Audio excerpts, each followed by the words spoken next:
Rwyf eisios wedi cael rhywfaint o flas ar ddiwylliant y chwarel yma ym Mro Ffestiniog. Ond mae gweld maint y gwaith efo llygad eich hunan yn aruthrol. Ar ddiwedd y bedwaredd ganrif ar 15, roedd bron i 500,000 o dynelli o lechi yn cael eu cloddio yma yn flynyddol. Mae'n waith ar raddfa enfawr, wrth i flociau mawr o lechi cael eu trin a'i hollti yn y felyn, yn barod ar gyfer y diwydiant adeiladu. Wel, sŵn anhygol. Ti'n tynnu'r rhain allan o dy glist, a ti'n sylweddoli pa mor swnllid oedd e, a wrth gwrs y llwch sy'n mewn e hefyd. Ie, farwodd yn haid yn hun o silicosis cyn i mi cael yng Ngeni, de. Reit. Felly, ie, mae o'n beth sy'n amlwg iawn yn blaenau. Mae pawb yn abo rwy'n sy'n cael ei effeithio gan y llwch, de. Ie. A dim mae'n cymryd blynyddoedd i rwy'n mynd yn fedrus iawn yn ei wrth gwrs, de. Mae'r ogia yma wedi bod wrthi ers blynyddoedd, de. Ie. A mae'r sgiliau ma tebyg yn y felyn a'r graig, da ni'n hollti. Wel, da ni'n hollti'r graig hefyd. Yna pleru, da ni'n pleru'r graig. Jyst bod ar raddfa fwy, ac da ni'n defnyddio ar ffrwydron, lle mae'r ogia yn y felyn yn defnyddio cyd am morthwyl, ynde? Reit, reit. Wrth anelu amwyneb y graig at darddiad yr holl lechi yma, dyw'n amlwg fod yna sawl peth pwysig iawn sydd wedi basio o chwarelwr i chwarelwr ac wedi aros yr un peth o genhedlaeth i genhedlaeth. Dwi'n gallu darllen heine yn y pridd, ond mae'r graig yn rhywbeth hollol gwahanol. Ie. Eglura beth sydd fan hyn?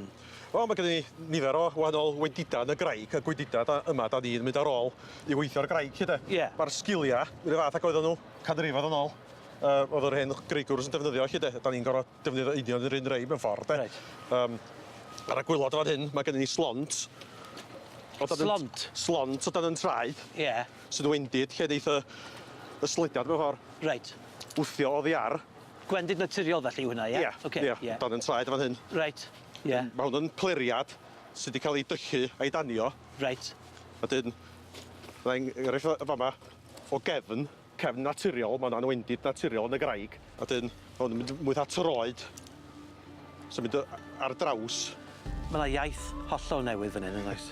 Slont, cefn, troed.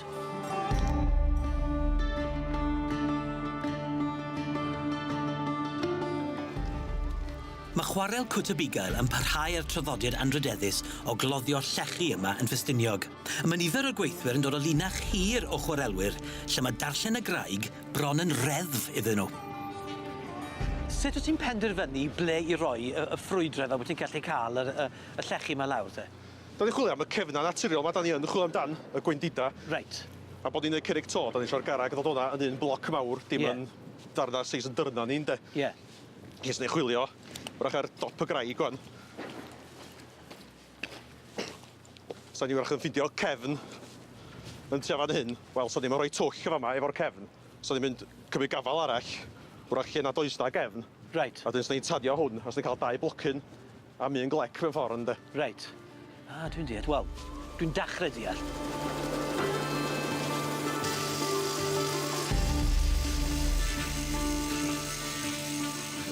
Beth sy'n digwydd fan hyn, te?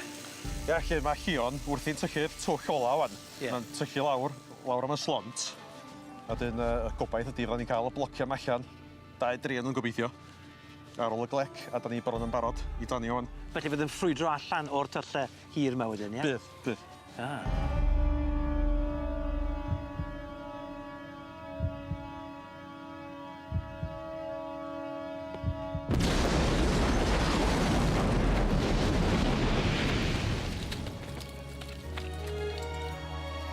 Roedd yna lot yn fwy uchel nag o'n i'n meddwl. Oedd. Lot yn fwy.